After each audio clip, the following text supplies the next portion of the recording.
Assalamualaikum warahmatullahi wabarakatuh. Selamat pagi, salam sejahtera untuk kita semua. Jumpa lagi kita pada mata kuliah pemberdayaan masyarakat.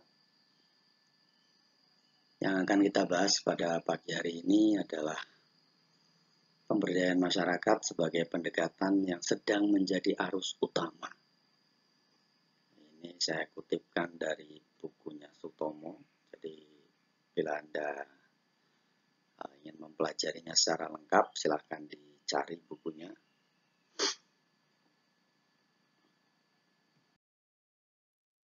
Apa yang menjadi kerangka pemikiran dari tema pemberdayaan masyarakat sebagai pendekatan yang menjadi arus utama?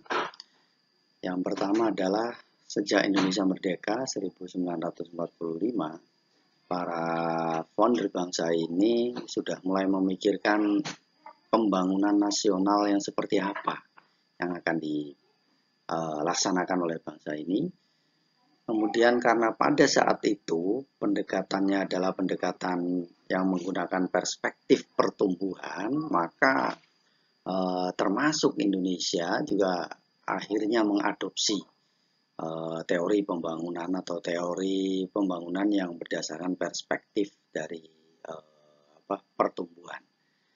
Apa itu perspektif pertumbuhan? Perspektif pertumbuhan berorientasi pada peningkatan produktivitas guna mengejar pertumbuhan ekonomi secara cepat yang berakibat mengabaikan pendekatan yang humanis. Jadi yang penting pertumbuhannya, yang penting pertumbuhan ekonomi terlaksana, tercapai, tetapi sisi-sisi humanis tidak diperhatikan. Pembangunan di mana-mana, tapi tidak melihat efek sosialnya, dampak sosialnya seperti apa. Jadi di mana-mana katakanlah dibangun pabrik, dibangun perumahan dan sebagainya, tapi tidak memikirkan sisi humanitas, sisi humanisnya dari pembangunan itu sendiri. Perspektif pertumbuhan ditambah dengan pendekatan stabilitas semakin membuat masyarakat menjadi marginal. Artinya apa? Pendekatan stabilitas itu di masa-masa pembangunan, apalagi kalau Anda melihat sejarah Orde Baru misalnya, itu jelas sekali menggunakan pendekatan stabilitas politik itu kemudian untuk membungkam lawan-lawan politiknya misalnya gitu. Itu semakin menjadikan masyarakat marginal itu terpinggirkan. Jadi tidak diberi ruang masyarakat untuk berpartisipasi dalam pembangunan. Nah, karena pemikiran di atas, maka diperlukan perspektif yang berbeda. Apa itu perspektif yang berbedanya? Ya, perspektif yang berbedanya adalah ya perspektif pemberdayaan masyarakat itu atau pembangunan yang berpusat pada masyarakat. Ya, jadi people centered development gitu. People centered development ini atau pemberdayaan masyarakat ini itu merupakan antitesis dari perspektif sebelumnya. Yaitu apa? Perspektif sebelumnya sentralisasi, kemudian menuju desentralisasi. Apa itu sentralisasi? Segala keputusan, segala kebijakan itu sudah ditentukan oleh pusat. Daerah atau masyarakat itu hanya sebagai objek saja. Nah, maka diperlukan desentralisasi. Artinya apa? Daerah yang tahu kebutuhan akan daerahnya. Itu maka daerah yang memutuskan, daerah yang mengajukan, daerah yang melaksanakan dan seterusnya dan seterusnya. Apa contoh realnya? Contoh realnya adalah adanya Musrenbang Des, ya kan? Musrenbang Des, kemudian Musrenbang tingkat kabupaten, Musrenbang tingkat kabupaten atau kota tadi, Musrenbang tingkat provinsi, kemudian tingkat pusat. Nah, tingkat pusat itu namanya Musrenbang Nasional. Nah, jadi itu mulai dari Musrenbang Des, Musyawarah Rencana dan Pembangunan di tingkat desa.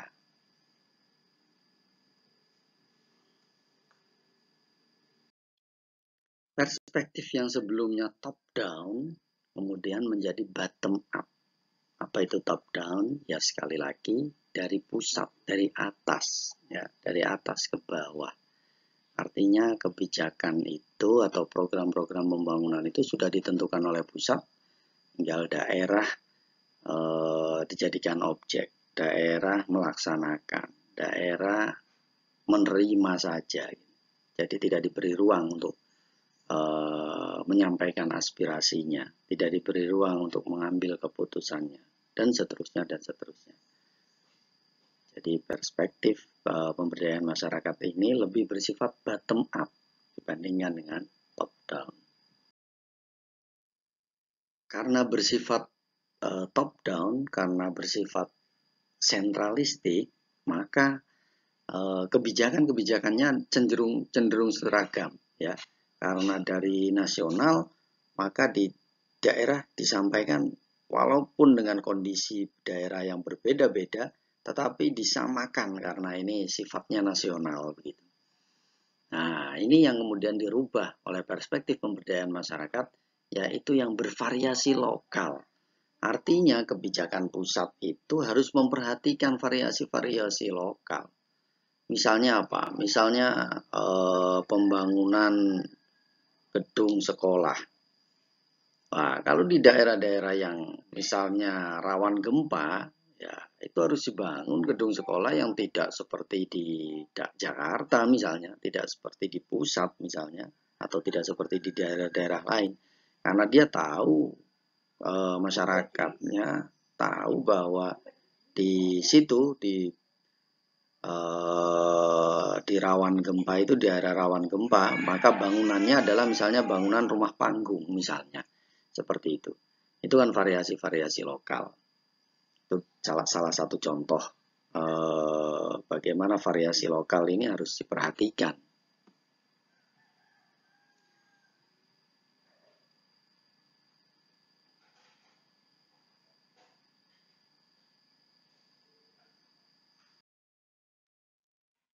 Ya, berikutnya adalah perubahan dari perspektif yang sistem komando kemudian menjadi proses belajar. Ya, karena sistem komando itu perintah, artinya instruksi, ya. Instruksi dari pusat ini harus dilaksanakan bla bla bla bla.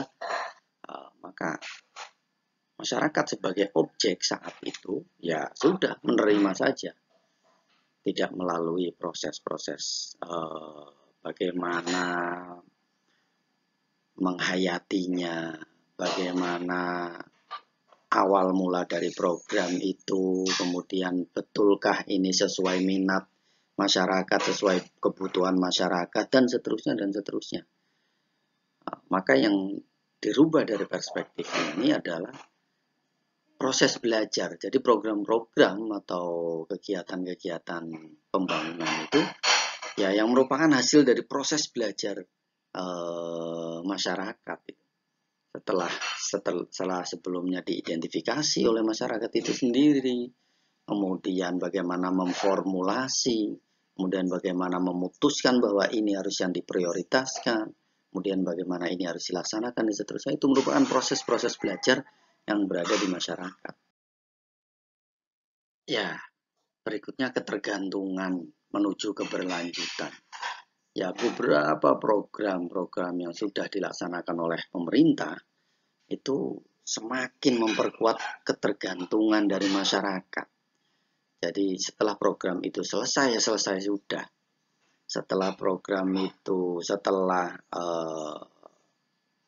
tokohnya atau pencetusnya itu hilang, misalnya pencetusnya dari luar gitu, kemudian hilang juga program itu. Nah, ini yang mau dirubah oleh pemberdayaan masyarakat, bahwa ketergantungan akan menuju keberlanjutan. Artinya kalau masyarakat itu sudah merasakan kebutuhan, terus kemudian bahwa ini adalah memang untuk memecahkan masalahnya sendiri, kemudian dari situ berkembang, bagaimana mengelola kegiatannya, bagaimana mengelola program itu, dan sampai berlanjut akhirnya ada terjadi inovasi dari masyarakat itu sendiri. Maka program itu tidak akan selesai, gitu. Akan terus berlanjut dan berlanjut. Berikutnya, dari perspektif social exclusion menuju ke social inclusion. Social exclusion ini adalah proses peminggiran sosial. Jadi semakin membuat masyarakat dengan pendekatan pertumbuhan, maka menjadikan masyarakat itu semakin menjadi komunitas yang eksklusif. Eksklusif itu ketertutupan gitu ya. Semakin minggir, semakin tidak diberi peran, semakin tidak punya partisipasi terhadap program-program pembangunan. Maka kemudian dimunculkan antitesisnya, yaitu social inclusion, di mana menempatkan harkat dan martabat masyarakat sesuai dengan posisinya sebagai manusia yang harus diajak, yang harus dirembuk, yang harus diberikan ruang untuk berpartisipasi dalam proyek-proyek pembangunan. Itu yang social inclusion. Kemudian improvement menuju transformation. Apakah improvement itu jelek? Tidak juga. Artinya gini, improvement itu terjadi peningkatan, terjadi perubahan, tetapi tanpa melakukan perubahan struktur. Sedangkan transformation itu dia juga meningkatkan, dia juga merubah, tetapi perubahan sistem juga dilakukan. Kenapa? Karena memang dari sistemnya yang belum tepat, yang belum sesuai. Nah, saya contohkan misalnya, kalau dalam perspektif pertumbuhan itu yang penting tumbuh, yang penting meningkat, ya, gitu kan. Tetapi akses-akses untuk kaum marginal itu tidak dibukakan. Kenapa kaum marginal tidak bisa meningkat itu? Jangan-jangan memang strukturnya. Nah, jangan-jangan karena memang struktur sosialnya tidak memungkinkan dia untuk bisa tumbuh, untuk bisa meningkat. Misalnya pinjaman bank. Nah, pinjaman bank itu yang kaya akan semakin kaya. Kenapa? Karena dia punya jaminan. Karena dia punya barang yang bisa diagunkan. Tetapi masyarakat marginal, masyarakat kelas bawah tidak bisa mengakses pinjaman modal bank karena tidak punya agunan. Tidak punya sertifikat rumah misalnya. Tidak punya slip gaji misalnya. Dan seterusnya dan seterusnya.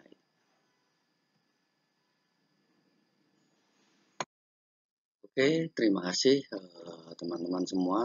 Itu saja yang bisa saya bahas pada kesempatan pagi hari ini. Semoga bermanfaat. Kurang lebihnya mohon maaf. Assalamualaikum warahmatullahi wabarakatuh.